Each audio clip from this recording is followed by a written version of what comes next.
I'm Gemma, hi, and this over here is my son Paddy. He's 11 years old and he's got cerebral palsy and epilepsy and development delay.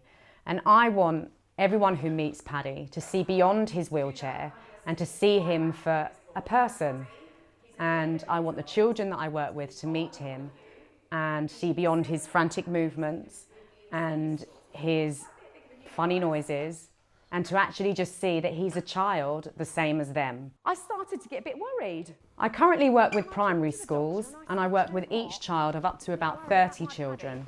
Each workshop lasts about 90 minutes long and they cover a range of topics about Patrick and his life with disabilities.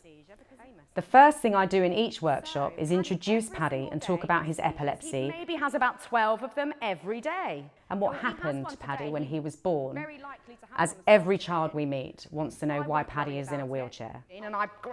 I talk about Paddy's equipment and demonstrate his wheelchair and his hoist. It's got a hole. I talk about how Paddy needs to be safe and how we use bath seats and shower trolleys and all of these things that help Paddy day to day. Every so often in Paddy's brain, this happens. I use a plasma ball, can you see that? To demonstrate Paddy's epilepsy and explain what happens when Paddy has a seizure. Cotton candy or candy floss. Now all of these things are little snacks that Paddy could have. We discuss nutrition in the workshop. And I talk to the children about how Patrick can still enjoy treats like chocolate and candy floss and crisps, but how he eats these things a little bit differently. I talk about healthy foods and how important a healthy diet is, and explain how Paddy is tube fed and can have all these amazing cabbages and sprouts, all the things that the kids absolutely hate. It's got so much goodness in there, but he can eat these things without ever having to taste them. We talk about how it's important to have lots of fluids and keep hydrated. Paddy can't drink like normal children. He has to have his drinks thickened. And I make up some thickened squash so that the children can try things the way Paddy has them. Is it nice? Oh my God! I talk about communication with the children and how that even though Paddy can't use words to communicate, he can show me that he likes things by using his body language and his facial expressions. So what have we got here then? And I asked the children to look at photos of Patrick and tell me how they think he was feeling when those photos were taken, which really helps them to understand him as a person and see beyond the chair. Paddy demonstrates how he can say hello to the children by using a switch device. And in turn, the children say hello back. And I show them how to use sign language and how to say hello Paddy using sign along. Well done, that was lovely. It's a bit odd, isn't it? It doesn't really look much like a toy. I talk about how Paddy plays.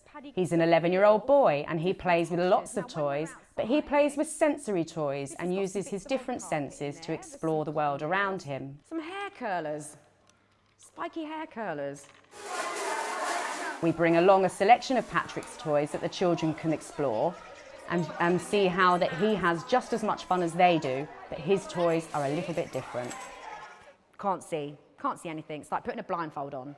We talk about different disabilities like blindness, and people might have hearing problems. I've got a selection of vision impairment glasses that children can try, and they have fun with doing different tasks with vision impairment glasses to see how it might be a little bit more difficult to do some simple things if you can't see them very clearly. We've also got some ear defenders that can simulate what it might be like if you have hearing loss. And the children have lots of fun exploring all these things. At the end of the session, I like to talk to the children about what Paddy does for fun. I use lots of photos and show Patrick swimming and cycling and doing all the fun things that they might like to do with their families. But I show how Paddy and I do things just a little bit differently. Gemma, I have learned so much. It's been a really rewarding experience, and I think it's really important that the children understand disability in a positive way. And I think they really have from learning about Paddy, and I think they found out about his differences, but actually he's not that much different to them.